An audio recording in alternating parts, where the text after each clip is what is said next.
Welcome back to another fabulous episode of the Intsrgram Twin Amphitheater, and we are back. I'm your host, Rene Guerrero. I'm here with the co-host himself, Sean Manning. And today we have a very special guest, and super special, really special. Big things coming for this guy in 2019. Hopefully, this guy is at the pinnacle, the pinnacle of man right here. Yeah, this guy right here, the great one. I think I said that about every person that's here.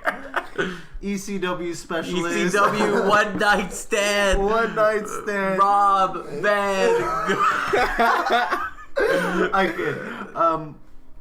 You could You introduce yourself. Thank you so much for that intro. Such an amazing intro. I didn't expect all that, but this is the one and the only Gonzalo Leal. Yeah! All right. We've been trying so fucking hard to get this man on our show. This was one of the first guest ideas we had since we started the podcast. Yeah, and, Jake and Seth were like a double. They were guaranteed. That was a double whammy. Well, getting one of the hardest guests is right here, Gonzalo. He's so special that you probably didn't even know we were going to try to get him. If you knew who we are, which you probably do if you're listening to this, you're probably wondering who this is. Well, Gonzalo is my man right here. That's the best way to put it, and that's the best way to define it. So, yeah, Gonzalo, let me ask you this, man. What movie are we watching, or what movie are we talking about today? Today, in honor of a national holiday, Martin Luther King Day, we are watching Remember the Titans. We are definitely, that is exactly what we watched. Remember the Titans. Now, Gonzalo did mention that it is in honor of a holiday. The thing is, I know what you're thinking. You're like, whoa. MLK Day was 2 days ago, 3 days ago. I don't know when we're posting this, but you probably more than likely, we've already done past MLK Day. That is true. But we were thinking, we wanted to push this episode a little bit back so we could make sure to get it for an MLK Day holiday. And we hope you enjoy it because it's a special guest and we actually do something that's a little bit different because we typically don't go into serious movies. And I think the last one we did was Bird Box, which was such a fucking tough movie. I was on 3 hours of sleep. I looked at Renee and he said Birdcage, and I looked at it, I was like, whoa. Is that what it's called? Is that the real movie's name? But yeah, this is gonna be Remember the Titans. So let's just get into it. So I guess the movie starts off as as a bunch of former coaches and players walking in dressed in all black suits, and they're walking to a funeral. Yeah, they are walking to a funeral, and there's a young girl, and we're introduced to what's her name? It was the daughter of the defensive coach. Cheryl Yost. Cheryl Yost? We're introduced to Cheryl Yost. Is that her? That's the character's name. That's the character's name. Yeah, okay. Cheryl Yost. And we're introduced to Cheryl Yost, and she's basically the She gives a little narration. Yeah, the narration behind this story. And she's basically talking about the beginning of the Titans, and we're kind of introduced to these football players, I'm guessing. Well, in the beginning, you're implying that these are a part of the team. You don't know what they necessarily are, but they're some sort of important factor to the team. Okay, so it goes back 10 years later, and we get to the first... I think beyond 10 years. Was it 10 years? Yeah, it's 10 years. Wow. When it started, it was like 1981, and then it went back to 1971. It went back to... Oh, you're right, yeah. So the story begins at 71. It was like... I thought it was like 30 years, because the guy grows his mustache pretty good. Come on, man. Hey, man, when I was young, I couldn't grow shit, so... Same. You know what I'm talking about, right? I barely have facial hair. Yeah, well, it happens. But we go back 10 years to 1971 at T.C. Williams High School in Alexandria, Virginia. And we find out from here that... What did we find out? It's kind of hazy because... the movie begins once we go back to the past. Samurai Jack. Once we go back to the past, you are recognized. The coach is explaining he's having a practice with his team, and we're introduced to most of the team of the characters with Gary Bertier, Alan Balsley, which is Ryan Gosling. Wow. We got Ryan Gosling. I don't know how we got that shit. The coach, Bill Yost, that's the coach himself. We're also introduced to Ray Buds, who is the Gary's best friend. And you're introduced to these characters as they're all going through practice. But Bill Yost is explaining to them that there's rumors that he's going to be replaced. They're not too sure yet. But it started as rumors. Yeah, it was starting as rumors, and he's going through his practice, and you see Alan Bosley, which is Ryan Gosling, run out of nowhere, come into the practice and tell them all, hey, they're trying to close down a shop because the colored boy got killed. And they all just try to go after to stop whatever's going on over there, the fight that's going on. Yeah, they get big mad.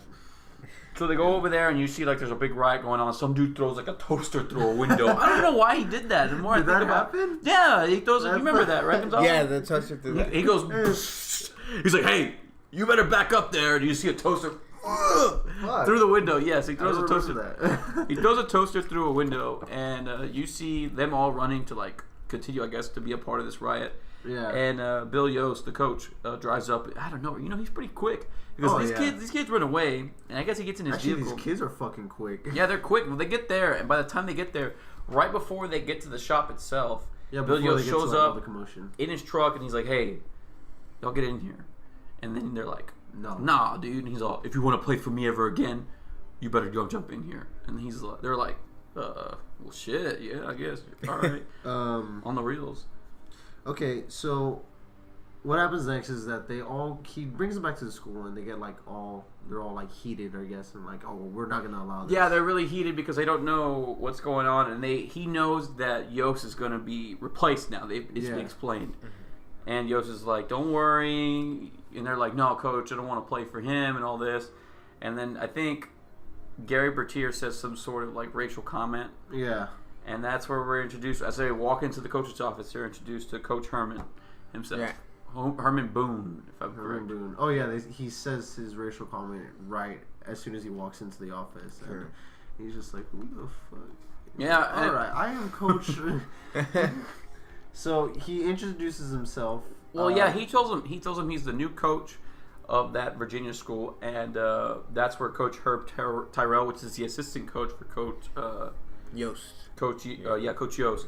He tells him like, I think we've already have enough coaches in this school, so sorry about that. How about you leave? And he's all, "Well, I'm not telling you that I'm going to be the coach, assistant coach of this establishment. I'm letting you know that I'm the coach of this establishment." Yeah. And they're like, "Whoa." So yeah, he does that. Which is they're unexplained that Coach Boone is basically taking over for Coach Yost, and the reason why is because there's some sort of, I guess, what was it? I think the school board was trying to be progressive, but Boone actually did not want to take the head coach position from. Yeah, and the reason why was he was saying that supposedly there was a story behind it that the reason why he took that coaching position was because the previous coaching position he was going for, he was very qualified for it. Yeah. But they decided to pick up another coach that was just apparently it's because he was Anglo, and they decided to pick him instead of Boone just because he was Anglo, even though he had no experience, he had no idea how to be a coach. They were full on okay with that decision. Yeah. So when he came over here, he wanted the coaching position, but at the same time, he did not want to take it from Yost, considering he knew the feeling behind that. Yeah. Yeah. Okay, interesting. So he says that, but like he doesn't want to take it, and all the townspeople are like chanting for Boone to be the coach. I mean, this is where we. Well, no, that's not necessarily true because if I remember, if I'm right, Gonzalo, but is there like there's some people, right? When he first shows up, there's like people. Okay, so what I remember is that there was the scene where he gets introduced in the office, and then there was a scene where he was sitting on the porch with I don't know specifically what he was. I think he was like a school board member. I remember he's like, we fully support you. We're behind you. This is what we need right now. And then I think you're right about that. Right? Yeah. It was. So remember, and then that's before he even arrives to his own house, he's introduced to you see the neighbors, but you're in their point of view. Yeah, exactly. And all the neighbors' point of view, they're all looking at him, and they're kind of like, "Who's this guy?" Who's this moving into It's like, wow, if you have one of them, they'll all start coming in there like ants, and you're like, "Damn, that's so fucking." It's crazy to think that. And there was very like underlying comments there. They were just like. They packed a punch, but it's they really were very interesting subtle. Disney saying is the one behind this, and you can tell they're not trying to go over the limit. They're not shying away from like the actual gravity of like the of the situation, of the environment of that time. And you notice that nobody goes outside to say hello, welcome to the neighborhood. Of course. Yeah. Oh yeah, that those despicable people. Sorry. So. That's where it goes into your seeing what you're saying yourself. Yeah, so he's introduced to that. So it's like a school board member who's just letting him know. Was he a school board? Or was he was I think he was the dean of the school or something. He was a part of the school board. It was uncertain, but I just remember like he was with the school and he was just telling him like, "You're what we need. We fully support you." Yeah, and then this is where you find out that he stood up against the KKK. And he made that infamous. And he walked with Dr. King. Dr. King. Like, fuck, dude. This guy is a living legend. Like, no big deal. I walked with King. He's all, I've done it. It was good. But he's like, I want to leave that in the past. I'm a football coach now. Mm-hmm. And people are like, comparing him to, like, I guess Dr. King kind of. I think while this is going on, what happens is that the black community is outside of his house. Mm-hmm. Like, cheering him on, like clapping for him. Do you remember that? Yeah, it's like a special moment. Yeah, it's a special moment for that. For that city and town because they are all supportive of him and he's basically like for them they're trying to compare him to like a sort of Jesus Christ is what he was saying, but he's not trying. He's like so humble that he's not trying to be compared to that. Yeah, he's just a man who's a football coach and that's all he wants to be. Yeah, that's all he wants. Which is respectable. You're like, wow, that's understandable, you know. Yeah. On the other hand, Coach, what is his name? Yeast? Coach Yost. Coach Yost. You fucking Yeast. Well, he's decided, from what I know, that he's probably going to, considering other coaching positions. Yeah. But from what Boone said himself, he was going to go meet with him. Boone goes up to meet with him, talks to him that same night, and he explains to him, like, hey, I don't want to have you lose your job. Yeah. Like, realistically, what I would prefer is if you would stay as my assistant coach. And Coach Yost is like, he's all like, assistant coach to you? You said work under me. And he's just like, if you want to call it that, then yes. And he's all, you should probably see your way out. And as that happens, you go to the next day where Yost is basically introducing that he's going to be giving up the position.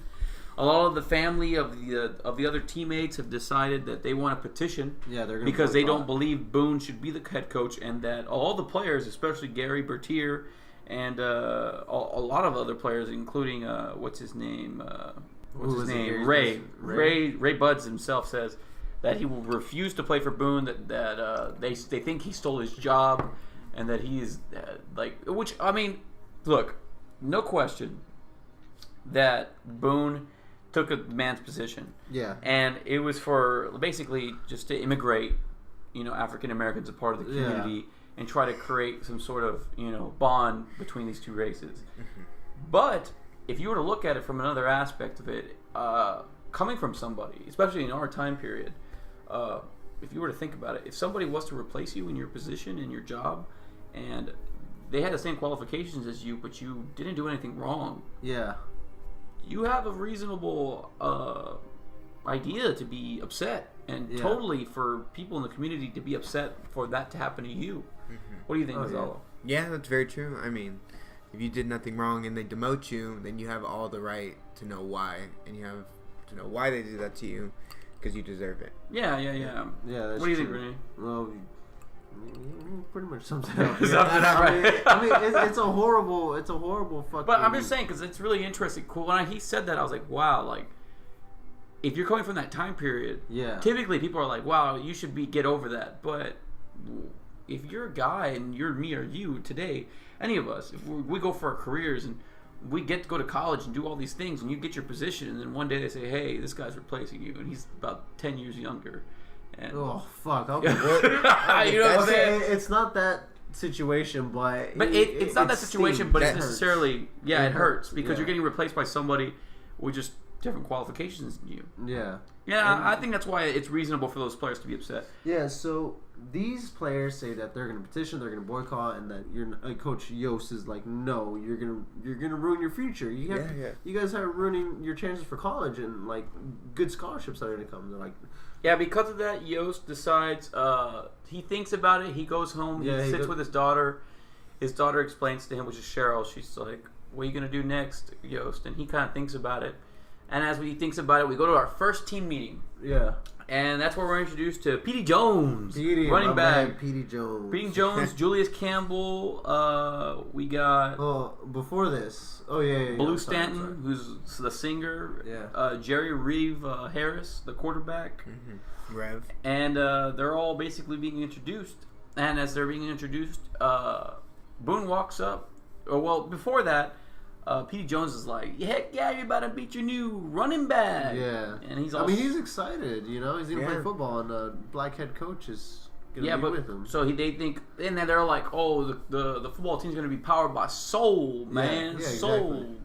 And as Boone comes up, what exactly happens, Renee? He fucking shits on Petey so hard. He really does. He brings Petey down a peg or two to remind him.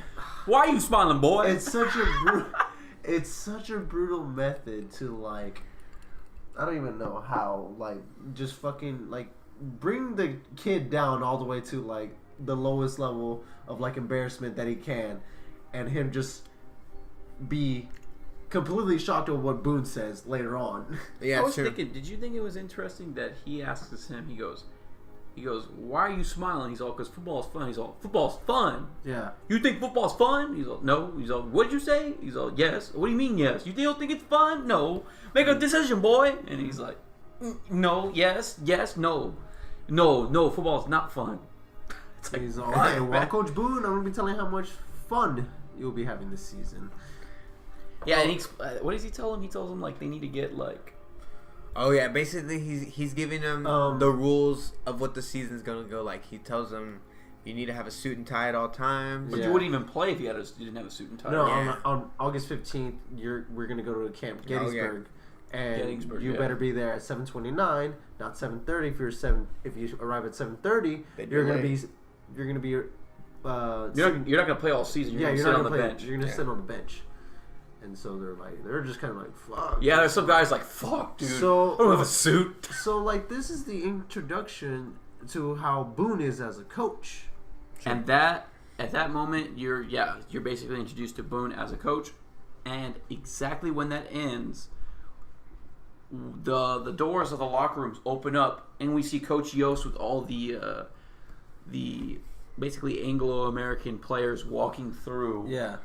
And they're basically coming in there just to introduce themselves. And it cuts to Boone. They pretty much just crashed their meeting. Yeah, and Boone and Yost basically get into it, talking to each other, explaining to each other, like, hey, like, Boone's like, why the heck did you crash my meeting? Like, that was very disrespectful.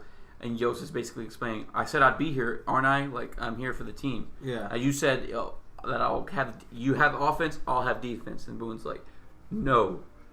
You'll have defense under my, like, supervision. Exactly. Yeah. Exactly right. This is still his team, and you're following my rules. Orders. Yeah. So Yost is like, okay, fine.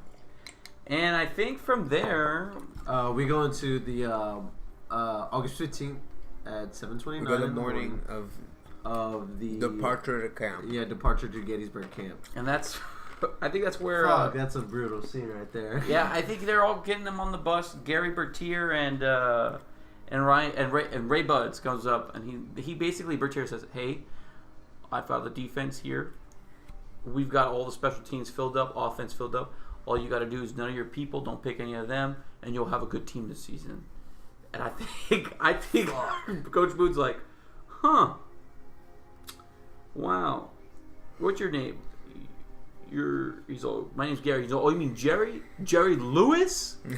Oh, Jerry, we have Jerry Lewis here. And he like picks him out, starts clapping. He's all, we have Jerry Lewis here, people. And nobody else claps, just him clapping.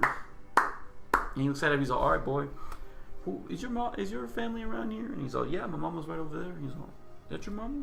Wow, she seems real nice. Just to let you know, boy, you ain't gonna have no mama in camp. You know what you're gonna have? You're gonna have your brothers and your daddy. And you know who your daddy is, Gary? Gary's like, oh fuck.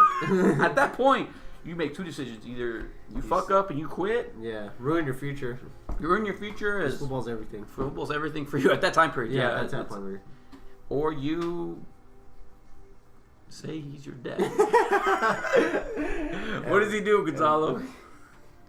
He says that this is his, or it's your team, and I'll follow your orders. Pretty much, you're my daddy. Pretty much. Yeah. He says it very low too, so make sure no one heard it. Nobody hears it. And Gary goes to the bus, and Ray tries to walk away, but he says, "Hey, Ray, fix that tie." And Ray's like, he ties his tie up real tight. He's all, "That's my daddy." So something interesting happens. All the white kids go and sit on one bus, and all the black kids come and sit on one bus. And Coach Boone is like, no, everyone get off the bus, get off the bus. And he says, I want all the defense players to sit on this bus, and I want all the offensive players to sit on this bus. He says, I don't care what color you're, black, blue, orange, green, I don't care. Just sit by one, and whoever you're sitting by, you're gonna room with them. Yeah, and he basically picks out who's going to sit next to each other. Yeah, pretty much. And they basically end up going to camp. Once they get to camp, they start practicing, and you realize that this practicing is not what you expect. Well, actually, they start living together. They start living together first, going together. And you recognize that they do not like each other. Yeah, Julius Campbell and Gary Bertier are completely just not getting along whatsoever. Yeah. They start fighting because Julius Campbell has a poster on the wall. Do you know what? I always forget. It was a famous. So I don't remember the year. And I don't remember the event. The Olympics. It was the Olympics, and 2 African American athletes won like gold and silver, I believe. Yeah. And it was during the time of turmoil, of course. So a show of unity, they raised their fists to show them. Oh, I didn't even know show that. them, yeah, that's the reason why. Yeah, to show that's them why unity, to show he put that poster up, and then because it was I supposed to didn't show even know that. unity, Wow. but a lot of people took it as Black Power. Yeah, so they were showing what they did is they took the national stage and they showed their support for the black community. And it was playing. So they did that during the national anthem. So they just put their fist up. Yeah, which is like how we're doing right now, the whole kneeling during the anthem. Back then, it was the fist up during the anthem to show unity among the black community. Yeah. So wow. I didn't even know that. That's why Gary was pissed. That's why he was big mad, and he's just like, I ain't looking that. I ain't looking that for 2 weeks, man. He's like, take it down. He's all like, and Julius is like, I don't care what you look at. You can look at your own walls. I don't look at my walls.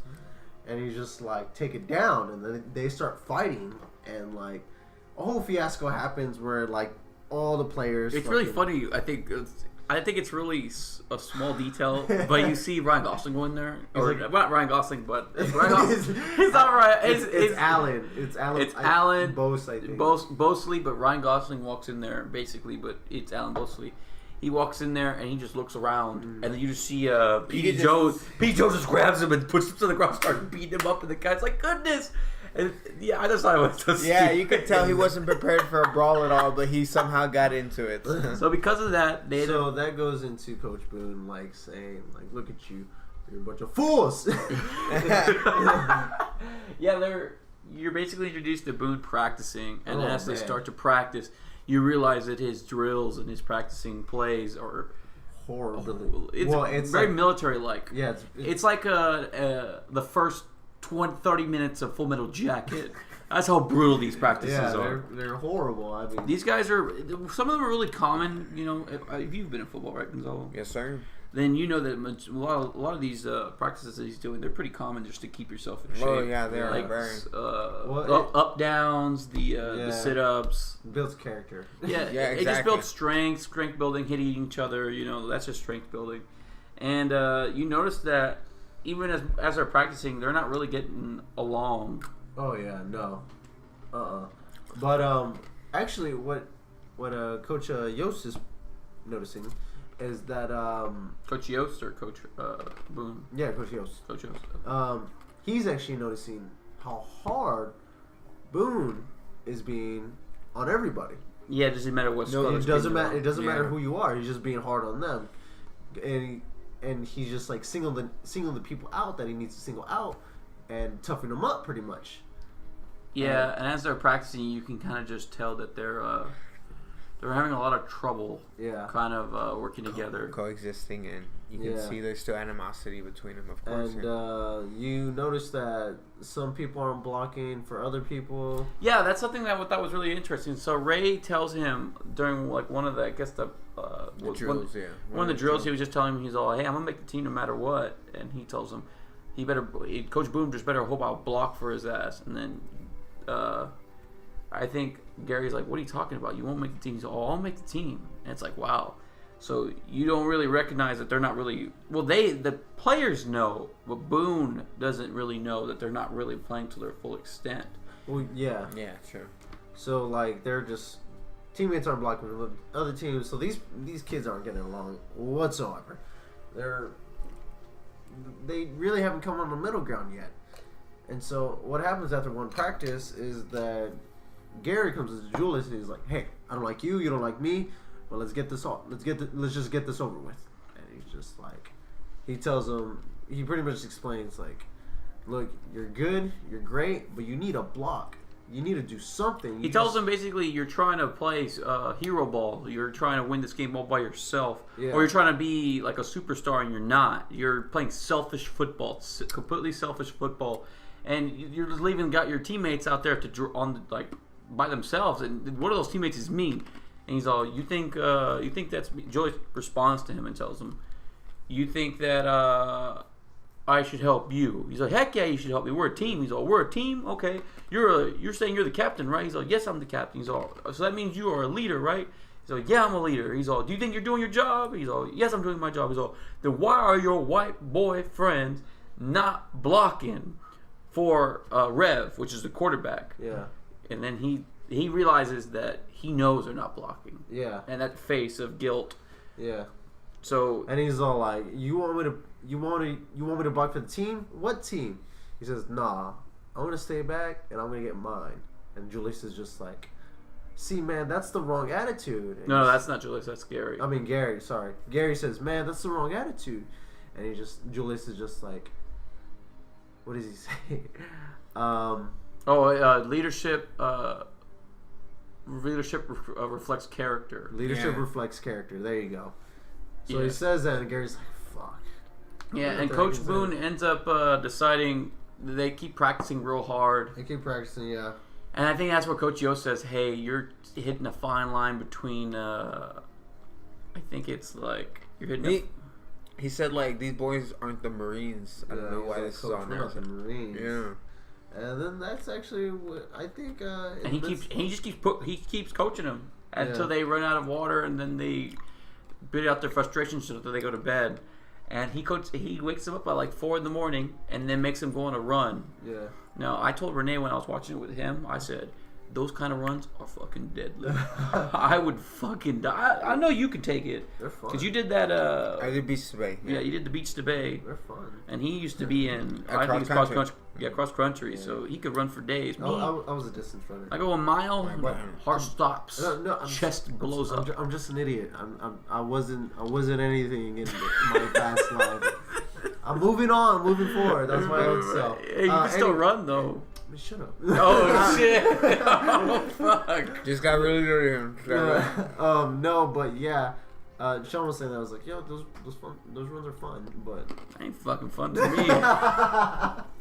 My fucking chest hits the floor. I feel like I'm choking on saliva. Okay, but those players did not like that run. Well, yeah, they ran for like years. They were running through the water and fucking lakes. They were running through mud, fucking dirt, mud, trees. There was like a little river they were running through. They were running with just the running backs. They were running with the linebackers. Yeah, running with everybody. And then when they got to Gettysburg, which is why Boone was having them run, once they get to Gettysburg, you notice that they're all fucking destroyed. Yeah. They're sweaty, throwing dirt all over their chest. Mr. Gosling himself, Alan. There you go. Alan himself just starts vomiting. Like they're all dominated. Yeah. And when they get to Gettysburg, they're introduced to Boone's basically saying like, "Hey, these guys all fought a battle it's one of the worst fights in I think American history because it's the Civil War." Yeah. And he explains that they destroyed themselves. And he says, if we do not learn to come together, then we will be no better than them. We will implode, and we will destroy each other. we must learn to work together. And that's when they recognize, like, whoa, that's truth. These guys fought in a civil war, and I think that's where it hits the Martin Luther King kind of note going on here. They were fighting the same war that they fought fucking 100 years Those ago. Those guys fought for each other's rights. Yeah. And they're being petty when you think about it. They're being petty to hate each other. Yeah. When the war was already fought and lives were lost. Yeah. So it's a really interesting thing to think about. Oh, yeah. So they all start to understand that, and they have a night practice because of that. So they practice all night, and as they're practicing all night, they're going through a play, or offensive play, and you notice that Ray isn't blocking again. Yeah. And Julius just goes nonchalant past him, goes to the quarterback, doesn't even go to the running back, and you notice he's not really trying. And Gary finally makes the decision in his own head. I'm done with this shit. So he goes up to Ray and he's like, hey, you gonna block, man? You gonna block? My mom can block better than that. You can't. You're not blocking. And Ray's like, hey, back off, man. So, you better watch out or I'm gonna end up hitting you myself. And then Ray pushes him off. And then Julius notices that. Yeah. So Julius is like, okay, you're finally gonna make him block. So Ray ends up actually going for a block on Julius, and Julius knocks him off. And he runs up and he hits the heck out of Petey. She's completely just smashing him. Yeah. Completely hit stick Madden like it. Fucks him up. Fucks him up basically. And Petey's pissed. Yeah. And Julius is like super happy. He's like, heck yeah! And then Gary goes up and is like, yeah, that's what I'm talking about. That's how you hit him. And then what's that chant that they? No, he goes left side. And Julius is like, whoa, chill, bro. But he looks at him, but he just looks at him for a little bit. And that's when he decides. Hits him, and he goes, strong side, left side, strong side, left side. And then you just look at all these players as it's this beautiful moment's happening. And then there's a certain point, I think the players just look at it with this, oh my God, this is so beautiful. I believe now, I really do. So they... Wait. Let me ask you this. What did you think at that point, Gonzalo? Of that a specific scene?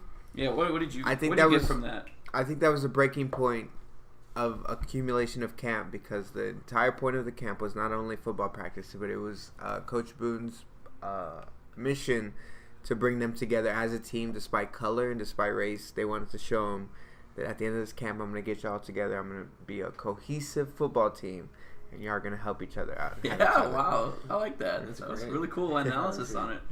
Yeah, what he said. He's like, I just like them fucking hitting each other.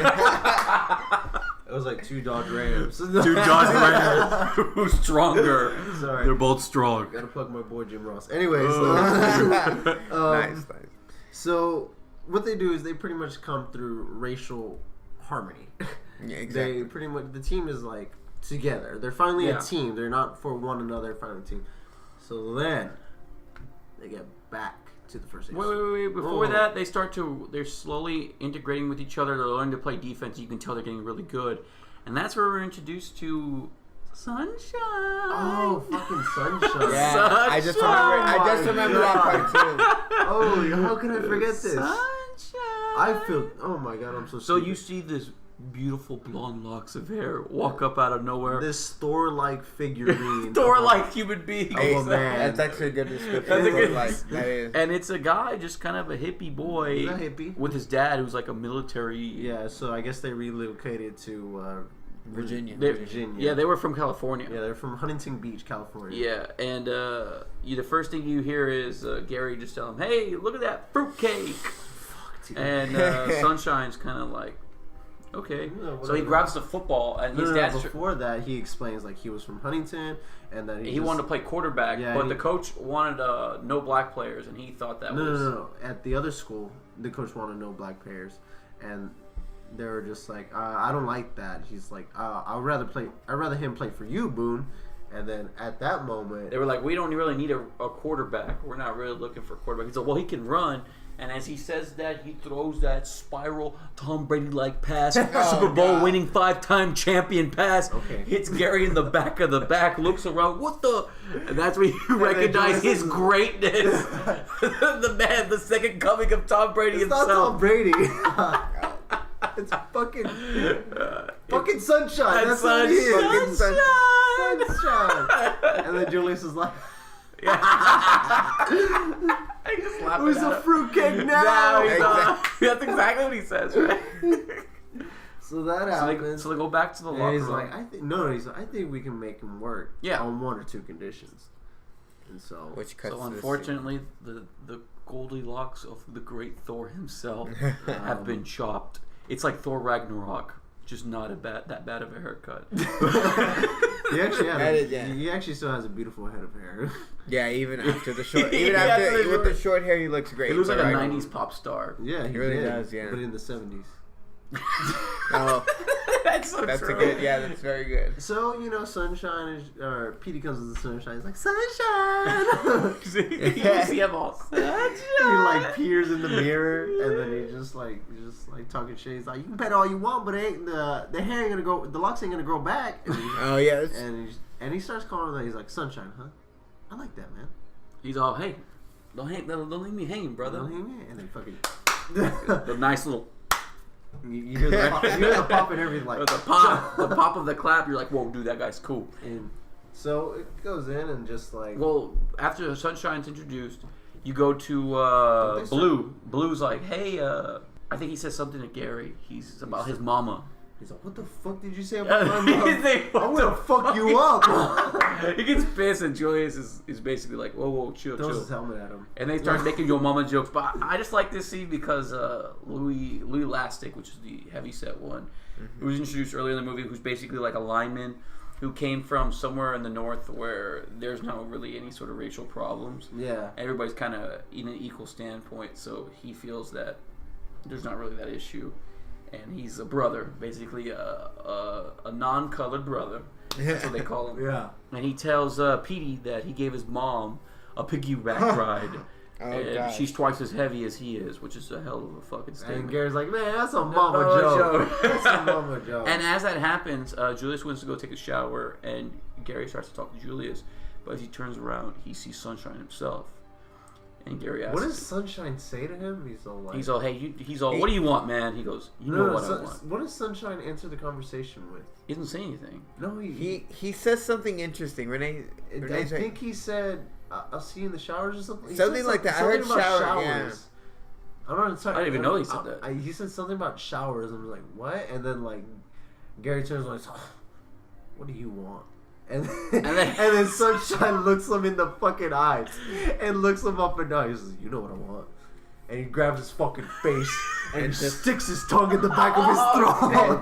Stop that descriptive. This is a prison school. Whoa. Shut up. We never speak of that. We never speak of that. Anyway, this is... slip of the tongue. Slip of the tongue. Anyways, Sunshine kisses the fuck out of Gary. Which, I guess. Anyway, so he kisses him.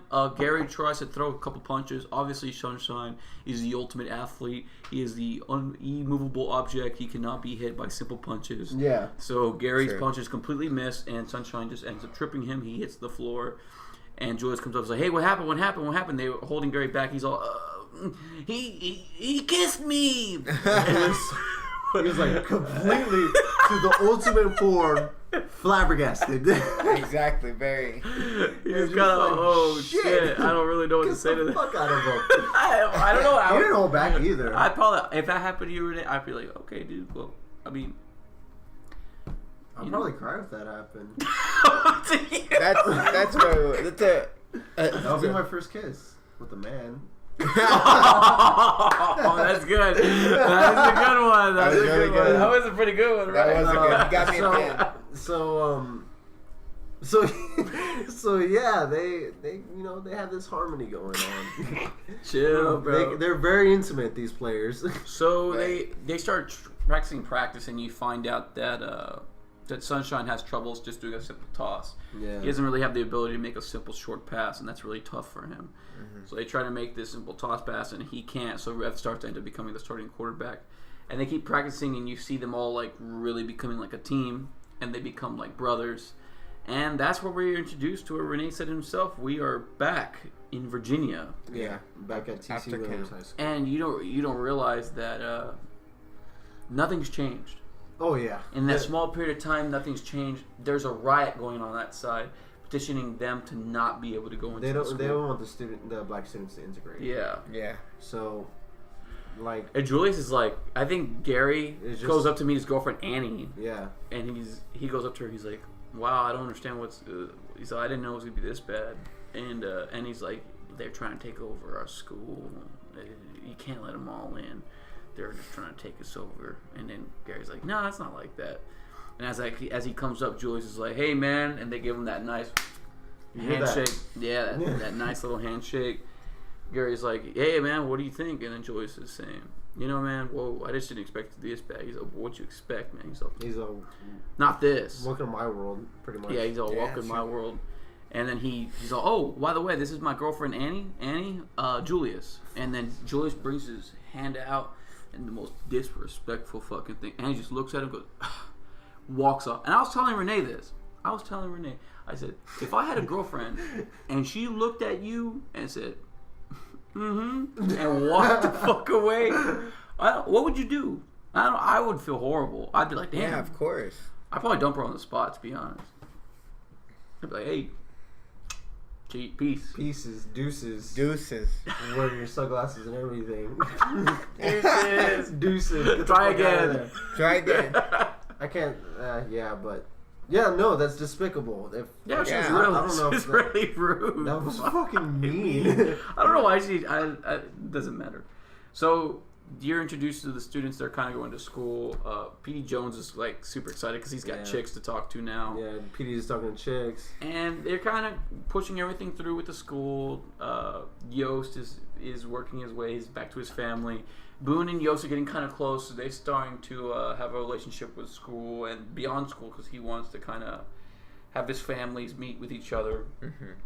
So at this point, we go to Coach Boone is at night and he's at the field, and the chairman is explaining to him, like, I'm sorry that we've put you in this position. You have, I'm sorry to let you know this, but if you lose a game, that's it.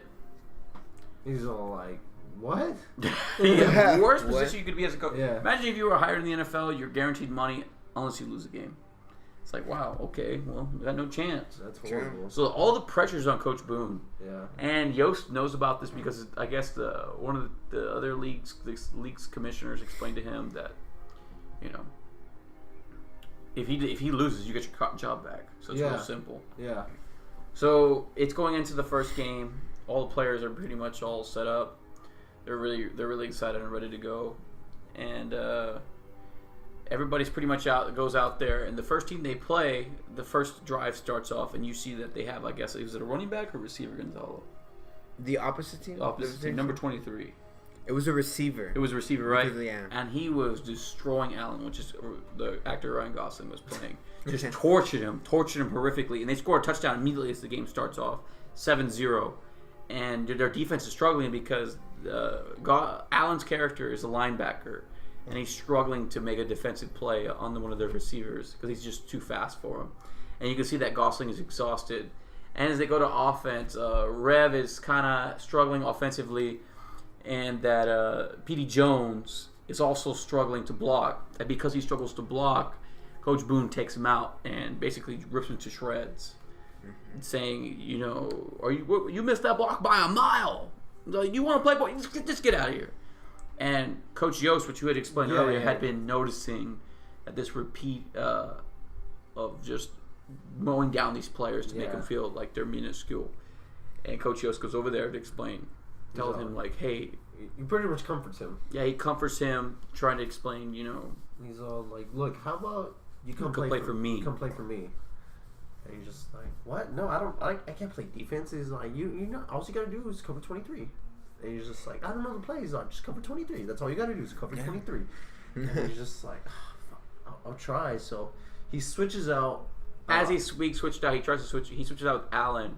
Yeah. And as Allen's coming out, his pops is in the Allen's stand. dad is in there. Coach Yost! Or Boone. Yeah. No, he's not saying Boone. No, he hates Boone. He's yelling Yost because he's defensive coordinator. And Allen was on defense. So he's really, really mad because of that. And his daughter, Yost's daughter, tells him, like, you can't blame him. He's being torched. And he's like, why don't you shut your mouth?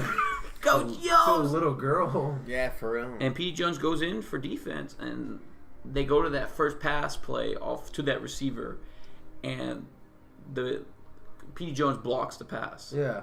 And by blocking the pass, they stop the drive. Oh yeah. Oh yeah. And that's the first drive stopped, and that's where we're basically introduced to this really tough defense. Really good defense. Finally. Yeah. That it's pretty much unstoppable now, right? For right now, they just dominate them from their defense. Yeah. And they make big plays defensively, and they end up winning the game just from defensive destruction. They're just blowing away the team for defensively. Yeah. Wow. Yeah, that's true. Yeah, defensively. Whenever you talk fucking football, my mind just turns into ramen noodles. It's a very specific food. That's funny. I'm like, shit, you're saying all this like fucking plays. I'm just what? What did you Anyways, they win their game. They win their first game. Yeah, they do. They win it, and They win their first game, and they go to celebrate, if I'm correct. They have the game ball, and they're walking around town with the game ball, pretty high and mighty. And then That's where That's Gary meets his girlfriend Annie, Yeah. and he tells he's her, like, "Hey, we're gonna go at this spot." And he's like, "What?" "Hey, why don't you go hang with us?" And I think she's all, "You always have to be between the fine lines, and this time you're on the wrong side." And True. Gary's like, "What?" He's like, "Come on, Gary." She's just like, "How about you just came playing with us?" She's like, "Can't do that." And then Gary, I think, makes the decision not to go with her or He them. doesn't want to hang out with his girlfriend, And his best friend Ray, that's Yeah. there. he'd rather hang out with his team. Yeah. And they kind of go on a night in town, and you get introduced to this one part, which is pretty despicable, where Sunshine is just like, "Hey, let's go to this place," and they're like, "No, we can't go in there." I'm like, "What do you mean?" And he's just like, Are you kidding me? Like, we can't." He's like, "Come on, it's on me, we'll go." He's like, "Look, man, we just can't do that." And then they go in, and they look around, just all white people are just looking at them, and it's Sunshine and two black. You also it's think Petey. notice that it's P.D. Jones and it's Blue P.D. Jones and Sunshine. And I think you noticed too that there's a bunch of dining tables open, right, Gonzalo? Yeah. Yeah, but like basically there's room for other people. There's plenty of room for other people. And then I guess the owner or whatever comes in and he's like, "Sorry, we're full tonight." And you're just like, "What? There's plenty of places to sit." And he's like, "No, there isn't." And he's just like, "Oh, come on, man." He's like, "You guys can leave. You too, hippie boy." And kicks him out, and then I believe P.D. blew up on Sunshine. Yeah, he got really mad at Sunshine Yeah. because he thought he knew. And I think they ended up walking off separated between the two races. Yeah. Yeah. What did you think about that, Gonzalo? What did you think? Like, if you were in that situation, Would I have gotten upset with Sunshine? yeah. I mean, No, not personally. I mean, of you course- knew. You told him you knew. yeah, that's what I was gonna say. They warned him this would happen. Sunshine, I feel like Sunshine, the part of the country he was in at the time, were oblivious and didn't really know what was going on with the rest of the country racially. So the fact that Interesting, yeah. the fact that he warned them so many times, Sunshine was so set that like, no, nothing's gonna happen, everything's fine. I think Sunshine got hit with reality when he walked in there and realized that he wasn't in California anymore. And he Not wasn't. at Huntington Beach anymore. Yeah, he's not in Huntington Beach. He's on the part of he's in the part of the country where there's so much racial tension that they can't even be allowed in the restaurant. And that's crazy too. I felt it feels so bad for them because they Oh, they yeah. just won the game, Yeah. and They feel on top of the to the world. city that means nothing. Nothing. Exactly. Racially. And I think PD's outburst was unnecessary just because I think he didn't understand where Sunshine had come from, so he tried to explain it to him, but I guess he got frustrated, but still it's still not necessary. He's your teammate. You try to tell him, he didn't understand. Now he knows. Now he knows, Yeah. You guys aren't allowed in certain places, and I know now. My mistake, Yeah, yeah. And I think Sunshine kind of carries any respect for them, though. True, yeah, he does. Yeah. So from there, I believe they're kind of turning because of this, Gary and the rest of them are kind of, or the Angle players, they're kind of separating because of the tension that's going on between players. Gary's supposed to meet up with Julius to go play, I guess, basketball or something. Just go play basketball. But his mom won't let him because she doesn't believe he should be hanging out with Julius, and he tells his mother, why don't you just give him a chance? Just give him a chance. And she's like, no, we cannot speak to him. And because of that, they're starting to become this division. And then their second game of the season, they're struggling, but they don't. The team sucks, so they're kind of just still winning. Yeah. But they recognize that if they play this the next game of the season, they'll lose. They'll definitely lose because of the division between teammates. Sure. And because of that, I think Julius and Gary have this little discussion, where he says, "I knew you would." Julius tells me, "I knew you weren't going to come because I don't know what's up." He says, "I don't know what's up with you, man, but I knew you weren't going to show up to the thing." And then Gary's like, "You don't talk to me, man. Don't even talk to me." Mm-hmm. And they had that division where they're no longer. It seems like they're friends. Yeah. And I feel that's pretty bad. They all that brotherly friendship that they learned from the bonding, camp and the bonding. Yeah, of course. Yeah. And for them to lose that just because the society is telling them, don't be that way. You can't hang out with. You can't hang out with his kind. Yeah, his kind. Yeah, which that would suck at being in a time period like that, having to go through something like that. So I kind of refresh where is this the game where fucking Ray misses a tackle and Rev? That is coming up. Is it this game though? Yeah, this is the game that's coming up. Okay.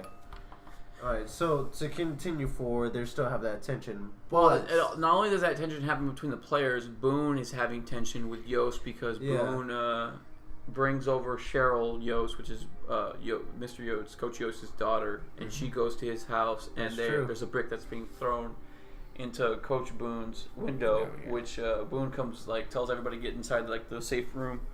And he brings out a badass fucking shotgun. I don't know what kind of shotgun. What kind of shotgun was that? A regular standard shotgun. Okay. He knows guns, so 12 gauge. I don't know. I'm not entirely sure. Kind of like a hunting rifle. No, more like probably 12 gauge. 12 gauge shotgun. I'm gonna say 12 gauge. I'm probably wrong, but 12 gauge. He just comes out and he fucking cocks it, or he cocks it. And you see the people that threw the brick through the window drive away real quick. Yeah. Being all maniacal. Yeah. We don't actually really figure out who that was. It's just the townspeople. It's just the townspeople, just to emphasize that. Kind of, they're trying to warn him this is our town. They're trying to kind of scare him off, but. So Coach Yost goes. Is it kind of the next day or whatever? Coach Yost comes up to him and it's just like, "Look, man, my little girl was there, and this is a big deal. Now it's my issue because my girl was there." And then Coach Boone's like, I really do feel for you, and I'm sorry that your little girl was involved, and I do feel for her, but welcome to my world. Exactly, yeah. It's kind of oh shit, man.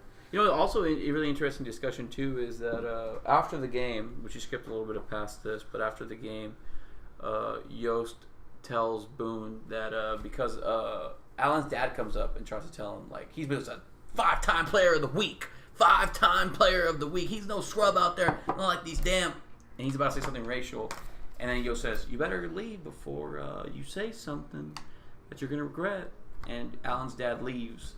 And he tells Boone, "No thanks necessary for me changing out PD for a linebacker." And he's all, "Thanks?" Now, no question that it did help out our game. But why would I say thank you to you? You undermined me in front of all those boys. What part did I tell you that this is my team?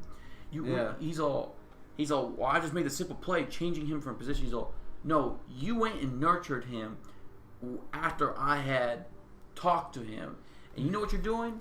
You're babying these boys. I don't see, you know what? He's all, sometimes you can't bring that kind of approach to these players.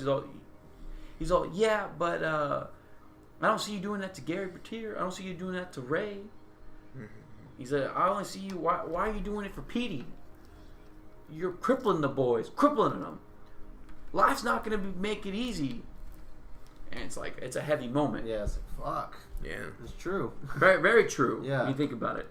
So they're all kind of understanding that there's a division between the team. And that's where we're going to the day of school where Petey's at school. This is it. Yeah. Okay. Petey's at school and he tries to talk to that girl and then that bully comes up. He's like, "Hey, you talking to my girl?" Petey's like, "I don't see any livestock around here." That was a good one. He just starts choking him. No, I think he goes, and I think there's 4 other friends of his just grab him, smash him into lockers. Yeah. They start fighting, and then the African American students start seeing that, so they start attacking them. And the reason why they can't have this happen is because there's a fight of some sort. Coach Boone will be fired. Yeah, pretty much. So Julius and Gary see this, and they start going out there to try to divide them, and they both get attacked. But Julius stops the African American students, and then Gary stops the Anglo students. Yeah. From fighting. Yeah. Yeah. And they all just kind of walk off pissed off, and they're just like, "Fuck." True. Like, shit. What can we do? Yeah, they're pissed off, but I think at that point, Gary and Julius was the first time they've interacted since. Yeah. And they make this decision to make some sort of meeting.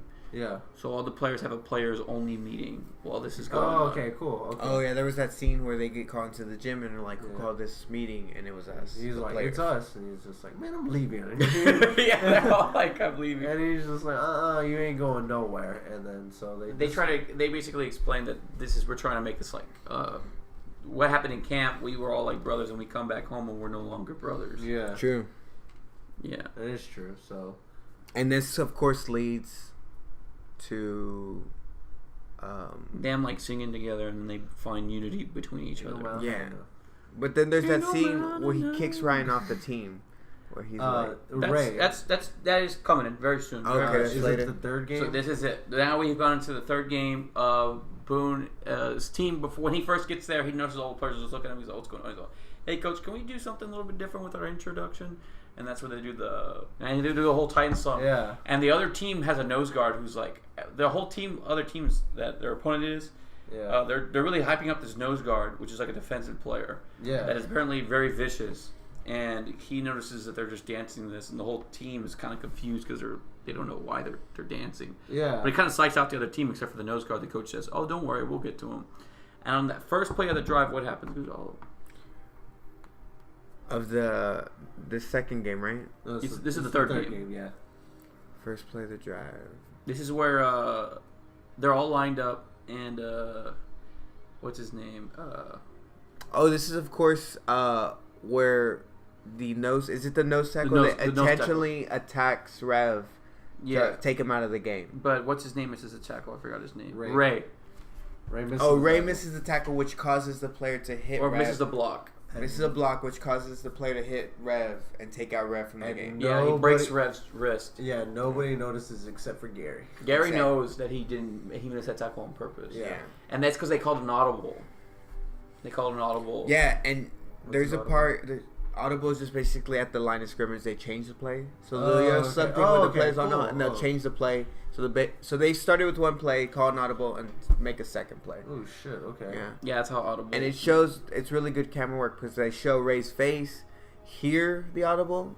Yeah, he just looks at him, and then he looks to his right because he knows he's not going to do it. And then when they yell "hut," they make the play, and Ray misses the block intentionally. That Rev would go straight into the nose guard, and the nose guard was vicious, so he hit him with full strength, and he hit him, and he broke his wrist in the process.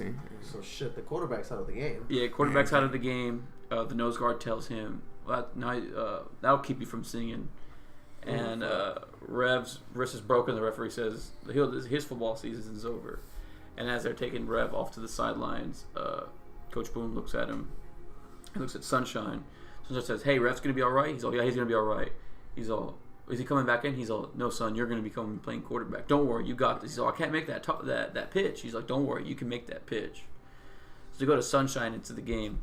I believe it's the first play of the drive. He looks around and he talks to all of his teammates. He's like, "Don't worry, you still got your quarterback here." And he tells, what's his name? He tells Louis. He goes, "Hey, Louis, can you do me a favor?" He's all, "I'm so sorry. I should have missed that block." He's all, "Hey, let him come through this time." And Louis is like, "Are you sure?" He's like, yeah, just let him come through. Let him come through. So he lets him through. And as he lets him through, Sunshine throws the ball.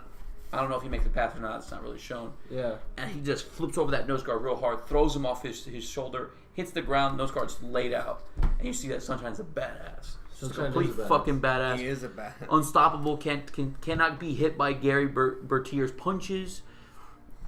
The immovable object. Sunshine himself. Can you explain to me what a nose guard is?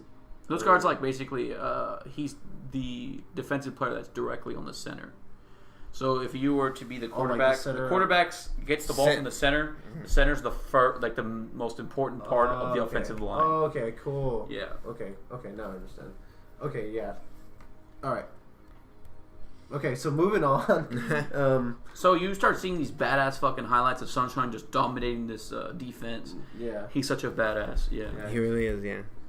Sunshine Throwing bombs, doing some Patrick Mahomes no-look passes. Oh, I don't know who the fuck Patrick Mahomes Greatness. is. Oh, well, Gonzalo knows. Gonzalo knows Mahomes. greatness. Gonzalo knows Nick Foles. Who's Nick Foles? He's a quarterback for the Eagles. I don't know who these people are. It's okay. You probably won't know who Nick Foles is next He's year. a great quarterback that we should... True. You probably won't know who that is next year. Probably No one knows what the fuck we're talking about. Oh, there's somebody out there. There's somebody. You do enough sports movies, people will start. Whoa, this is a Start sports recognizing. movie. Yeah. It's recognizing greatness like Sunshine himself. So Sunshine dominates the game. We go to Coach Boone in the locker room and says, "Game ball." Lonnie Bass, which is Sunshine's name. Yeah. And he hands Sunshine the ball, and Sunshine's like, "This one's for Rev." And he gives the ball to Rev. Everybody's kind of like, "Wow, this is a great moment." Yeah. And as they give the ball to Rev, they're all celebrating, and Rev's celebrating, and Louis goes up, grabs his arm, just pulls his arm up in the air. He's like, "Ah!" Oh yeah, which forgot that. Hey, Louis, Yeah. And they all beat the shit out of Louis because of it. And Yeah. they're all basically becoming friends. So this then transitions into that incredible montage of like them. Yeah, there's like from there on, there's just a montage of them basically being badasses, right? Oh, we love montages. I love montages. Okay, so They're beating up a car. They are beating up a car. Yes. That's what you do. You get free. They get free dinner, and they get taken away because Because they they're kept on eating fatties. all the fucking food. Yeah. Yeah, they're just And they doing just a bunch of start crazy winning, shit. you They know? just start winning, undefeated, and then they go to their Like game next 10-0, game. right? Yeah. Yeah. No, I think it was like 11 or 12-0. Oh wow. Yeah, and then they go to their one of the next games, and Is the that coach of the other semifinals? team, semifinals, it's a regional championship. Yeah. And in this game, the other coach from the other team, they asked him like, "Hey, you gonna trade films with Coach Boone?" He's like, "I'm not gonna help out that monkey at all." Like most racist shit. Like, well, goodness gracious. Like, And Jesus Christ. he man. says that, but Coach Yost is at a Hall of Fame ceremony, Mm-hmm. and they introduce to you all the Hall of Fame inductees. And as they're introducing to you all the Hall of Fame inductees, you find out that Coach Yost is one of the inductees, and that the commissioners of the Hall of Fame have explained to him like, "Hey, you're doing a really good job. Too bad you're gonna have to lose this week." And Yost is like, "Don't worry. I think we're gonna do just fine this next coming game." And he's like, "No, I don't think you understand. You're gonna have to lose this next game. You'll get the Hall of Fame. Boone's out. You're in." And I think Yost at that point was like, "This is for Hall of Fame. This is a big one." Yeah. So That's heavy, man. Yost decides, whoa, like this is a big moment. So they go into the game, and you can just tell, like this is like New Orleans Saints Rams kind of bad officiating. This is as bad as That's it gets. bad. Right? That's very bad. That's a good comparison, right? That was the game this past This Sunday, past Sunday. this yes. past Sunday. For anybody that This doesn't is know. like a WWE match with Vince McMahon is your special referee. This is It really as is. poor as it could be. Vince McMahon's referee, and if you're his favorite wrestler, you won it. You're not Roman Reigns. Oh shit. So You're like a Daniel Bryan. You're Brian. You're some jobber that's gonna put Yeah. 205 You're gonna put live. 3 finishers into him, and he's never gonna count 1, 2, 3. because he's big and strong. You could submission and he'll look to the left. Okay, we're getting too much on wrestling. Anyways, Off track. so we get into this game and the refs are just calling stupid plays. Yeah, and you right? could tell they're all working together, Yeah. and Boone's basically saying, "Hey, He's all, come on, come man. on, let's let the boys play." And Just because let he the said, boys- he's all, "You trying to cheat my boys?" And he looks at him, he's all, 15 yards. He got Yeah. a 50-yard And penalty. he's like, come on, man, let the boys play. Yeah. Let the boys play. And they're all pissed off, and Yost at this point knows. He's the only person that knows. He's looking around. The coach on the other side of the field is real happy. He's like, I'm evil. And I actually think this fight in the movie is pretty funny because I don't know why it's just so cheesy. But Yost goes up and he decides, you know It's what? a very He goes, cinematic- timeout. And he goes, hey, ref. And the ref goes up to him. He's all, what's going on, coach? He's all, hey, I know what you're doing. I know all about this play. And I know that you know what I'm talking about. He's all, what are you talking about? He's all, I'm letting you know I know what's going on with the commission and the Hall of Fame. And if you don't call this game straight, I'll take you down even if it takes me down with you. And he looks at him and he's like, fuck. He goes, you stick to your side. Coach is all, thank you, boy, thank you. And he goes back, he tells the defensive players, he's like, hey, I need you to do this, that. And P.D. Jones is telling him, well, I've been doing that all game. I can't go through, Coach. They call me every time. He's all, P.D., I can't be hearing that right now. I need to know you can do this. Can you do this? And P.D.'s like, fuck this. So he leaves. Yeah. And that's where we see the great Alan Bosley, Ryan Gosling himself, come back. And you see his great stylistic moves as he comes back. And he's like, all right, Coach, I'm ready. He looks fresh, perfectly fresh. He's ready to go. And he tells them all like what they have to do defensively. He goes, I need you to do something. I need you to never let that quarterback run past that side. You never let him even get past that 1 yard line. Can you promise me that? I want you to do one thing for me only. That they, in this game only, in this one game, that they will always, and then always, remember when they played the Titans. Yeah. Shit. And it's like that iconic, beautiful moment. The defense goes in the game. They're vicious as fuck. The quarterback goes off. They run straight through the offensive line, sacks the shit out of the quarterback. The quarterback hits the ground. Joey says, "You better get used to being on that floor, because you ain't getting off that floor the rest of this game." And as that point goes up, Gary goes up to the coach and he just fucking points at him like he's Kenny Omega. He warns him of the V trigger itself. He looks at him. The coach just looks at him like, "You're amazing." Racist ass. And from there on, I think we just get a complete motherfucking domination of defense the rest of the game, right? True. Completely annihilating this team. And they win the game. They win the game. They're going to state. They're going to state. But before that, as they're like saying "good game," Boom was like, "Good job, son. Good job. Hey, 23, good job." And then he goes to the coach. He's like, "Good job, coach." And the coach doesn't shake his head. And then he's like, "Hey, coach." He pulls a banana out and he throws it at the coach. And the coach catches it. Like, bitch, who's the monkey now? Oh, geez. Yeah, he does do that. And as that happens, they're all celebrating. And they're really happy. And they start celebrating Julius. I didn't even know had a girlfriend. Starts celebrating with his girlfriend. Yeah, Julius has a girlfriend now. Everybody's basically celebrating. The whole town is like, they're on fire. Gary's super happy. Boone goes home, celebrates with his daughter. He's not going to practice. He's just celebrating. He's going to state. Yeah. Well, Emma goes up to Gary and tells him basically that if you're going to stick with them, then I don't... I think she says that she was going to try, but it's going to take her a while. Yeah. Oh, okay. And then Gary says, she says, when I'm ready, hopefully you'll be ready for me. And Gary's like understanding of that. Yeah. And he tries to hang out with Julius, but Julius says he's got to go to his girlfriend's place. And Julius is like, okay. All right. So Gary ends up leaving. He gets in his car. He starts revving up his engine. Everybody's celebrating throughout town. They're super happy to see him. And he tries to drive off.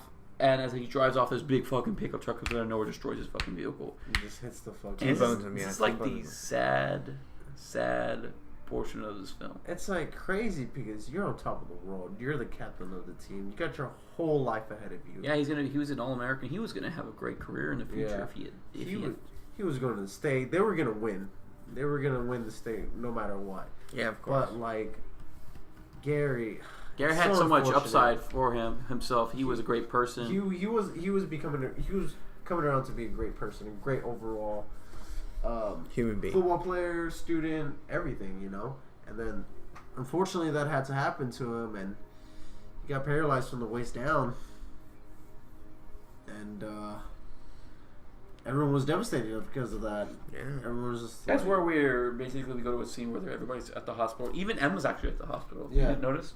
Yeah, she was there. Emma's at the hospital. His mother's at the hospital. Everybody's at the hospital. Gary Julius is the one who shows up last, and he shows up, and everybody's really emotional. Mm-hmm. And he goes in there, and the nurse. I don't know if the nurse is meant to be racial or it's just like a policy of being a nurse. No, it's the policy. She tells him only families allowed, and Gary says, "Don't you?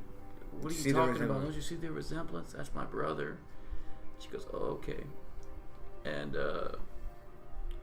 what's his name? Julius goes up to him, and then he says, "I'm so sorry. This is my fault, man." He's like, "What are you talking about? If you would have been in that car, you'd be right here with me on the other side of that bed." And you can kind of get this sense of sadness because at this point we've recognized that Gary's now paralyzed. Yeah. Mm-hmm. Gary's completely paralyzed. And it's a very sad moment. And the state championship is coming up. Yeah. So we kind of everybody's pretty sad. Boone has recognized that this is state championship. We've got to move along. But Yost explains to Boone that it's not even about football anymore. Like, he's like, what is it about? What's it really about? Like, these boys, they're playing to their full extent, and is this really even about football anymore if it's just all about winning? True. And Boone explains he's kind of at the first point. The first time in this film, he's understood, like, you know what, you've got a point. You know, these kids are fighting, but they've lost their brother. So we go to the state championship, and everybody's pretty much prepared. This is the big game. This is it. And we got the big championship game. The first thing that comes out, this other team, this coach apparently he's a Hall of Fame coach himself. He's phenomenal. He knows how to make very good adjustments. He's an older coach. Mm-hmm. So as soon as the game starts, he goes on offense. And the first thing he goes on offense, P.D. Jones is no longer linebacker. It's back to Allen. Allen's playing linebacker. Mm-hmm. And you notice that P.D. So as soon as the offense starts, they are no longer playing single back coverage or any sort of protection. The defense is playing like the same old man to man. Yeah. But the offense is playing something different. In high school football, you don't typically see this. Mm-hmm. They're playing shotgun.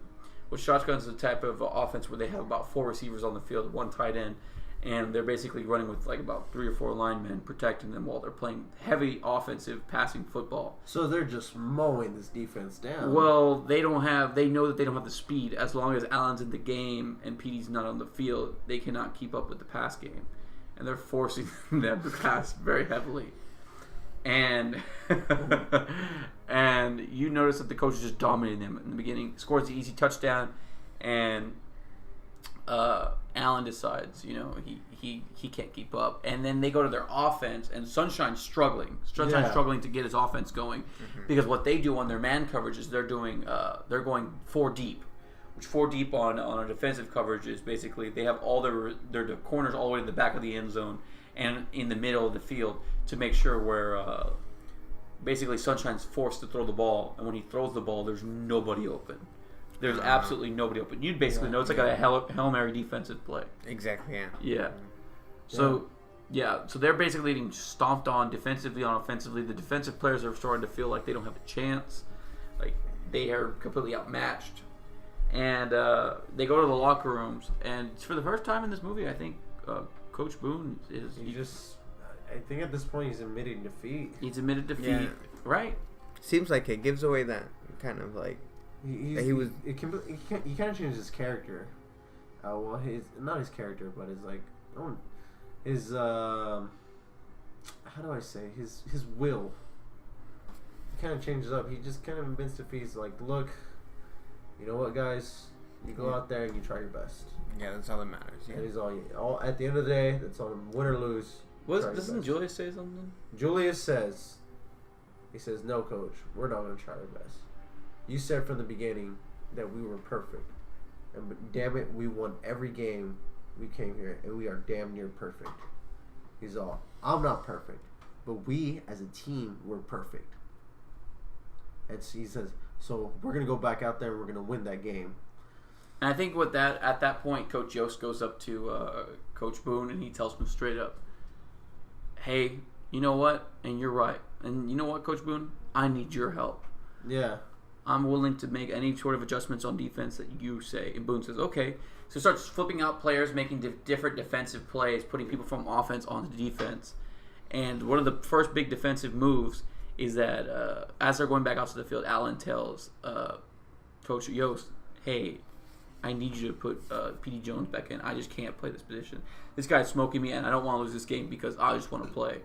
So he says, Coach Yost tells Allen, if you want him to take your position, go tell him. Yeah. So he goes up to P.D. Jones and he tells him, hey, the position's yours. And P.D. goes back out there, and as P.D. goes back out there, you can tell their defense is rolling again. Yeah. Their defense is rolling again. They're scoring on defense. And the great offensive coach that on the other team is figuring out ways to kind of keep them slowed down. At this certain point in this game, it comes down to a final play, about 18 seconds left. And they get the ball and they run the ball, and Julius goes on playing on defense. And he runs up and makes the running back fumble. Ooh, and they get the ball back with 8 seconds left. It's like a 50, 60-yard play, right? Yeah. They have to make for a touchdown to win. And Boone has made one last play choice. he has decided to put Rev back in the game. And this is the biggest moment in the game because the coach would never expect it because Rev was supposed to be out the rest of the season. Yeah. And because of that, the coach on the other team, on the opponent team, automatically implies that it's going to be a pass. And by making it to a pass, he puts no coverage of a run whatsoever.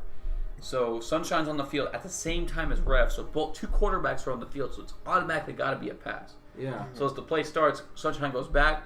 It's a handoff to Rev. Rev starts to run, and Sunshine's in front to block. Basically, the water boy game-winning drive play. And he was throwing some blocks out there. I think he flipped the Brutal guy. block. The first block was like the guy flipped, and I was like, Just seeing holy his shit. legs in the air. He's just fucking everybody up. Runs it in, touchdown. The Titans have won the game. They've won state. It's a phenomenal win. Boone tells Yost, you're in my book, you're a Hall of Famer. Everybody's celebrating. Gary's celebrating. He's happy. And from there we find out it goes back to the future. It goes back to the future. Wow, that was good. That was good. It goes back to the beginning of the movie, and we finally found out the funeral that everybody had attended. And it turns out that Gary, who had competed in the Olympics two times, and he was, that it was his funeral. Yeah. He had got killed by a drunk driver, I think. Yeah, he got killed by a drunk driver. Unfortunately, it's unfortunate, you know. And then it sends off on the beautiful "Ain't No Mountain High Enough," where they were all chanting, hey. Oh no, the fucking goodbye. Yeah. Yeah, and they're all. It's like a real sad, but they achieved something. Just for that one time, they would always remember the Titans. That's basically the story. And it goes to credits. That's it. There's fucking roll credits. Roll credits. It is. It's kind of like a little. They show like what happens to each player, but other than that, yeah. So yeah, that's Remember the Titans. That's Remember the Titans itself. Great movie. What do you guys think? What do you think, Gonzalo? So I have memories of this movie when I was younger. I remember pieces of it and bits of it. This is the first time I've seen the movie all the way through. I think it was a fantastic choice for your MLK special. A lot of racial and social commentaries in this film. It gives away the atmosphere very well of the time. Great sports movie. Great football movie. Yeah, it was really good. Really good. I liked it. Denzel in his peak, early 2000s. Great stuff by Denzel, too. And I'd recommend to see it. I think it's one of those movies you think about it like where they show you in school. Like if the subject is, segregation and the time of racial tension, I think it's a really good movie to show. Because it can show a group of misfits of banding together to win a football championship despite all odds. Was it impactful for you when you watched it? It was, yeah. It was impactful. Very impactful. Not sympathize, but no, it was impactful. It was really good. Sends a good message. It's like a heartwarming kind of movie, right? Yeah, sends a good message. Yeah. It's a great movie. Well, what do you think, Renee? What do I think think? coming out of it? Pretty much feeling the same way as Gonzalo. I think it's a great film for the 2000s. Great stuff to see. I love period pieces or films taken in like the 70s or during segregation. Just to show like where we were at as a country, and then progressing from there. And I think that's what this film was. It was a very, very great film about segregation and how we overcame that in most parts of the country. So yeah, that's what I think about it. And great football movie. Yeah. Sean, hey, what do you think? If I have any final thoughts on it, it's really interesting. I guess the best way to put it, it was really enjoyable. You know what's crazy? I watched that movie twice, back to back. I watched it first with Gonzalo, and then I watched it with Renee. And you know what's really crazy is it doesn't feel like it loses its steam. It just keeps on going. It feels like it's still as good each time. I don't know if it's maybe just the music's really good or each actor plays a really important role in the film, but it just feels good every time you watch it. Yeah. I find that really interesting because typically sports movies don't typically hold on to that. Like, or usually you get like a movie, and it's a sports movie. You already know the outcome, and the building blocks to that movie don't hold up as well. But this movie kind of just felt like it fit together. Yeah. And each time you took those puzzle pieces and you watched that movie as it rolls, there was something going on, and it worked. And it's really something special that you get from a movie every once in a while. Yeah, yeah. That you can keep rewatching a movie and it doesn't lose its luster or anything at all. It's just really good. Mm-hmm. Yeah, and I really like Remember the Titans. It's a great movie for the MLK Day special that we have going on here. Yeah, so, yeah, it's pretty much sum up everything, man. So, yeah, well, guys, that was the end of it. Hope you guys enjoyed everything that we've done. Hope you guys enjoyed Gonzalo. Yeah, we got Gonzalo. Real quick, I just want to thank you guys for having me on here. Sorry it took a while. Pushed back to schedule, but I'm in high demand these days, so yeah, man. But it's an honor. Thank you again. He's very on high demand, man. We got lucky. All right, well, we're gonna have this was Gonzalo, with Gonzalo, me, Mansean, and Renee. Mansean. That's a good We'll one. hope to have Gonzalo again on soon. He more than likely, about 90% sure he will be. So he will hope to hear you again soon. And thanks for listening.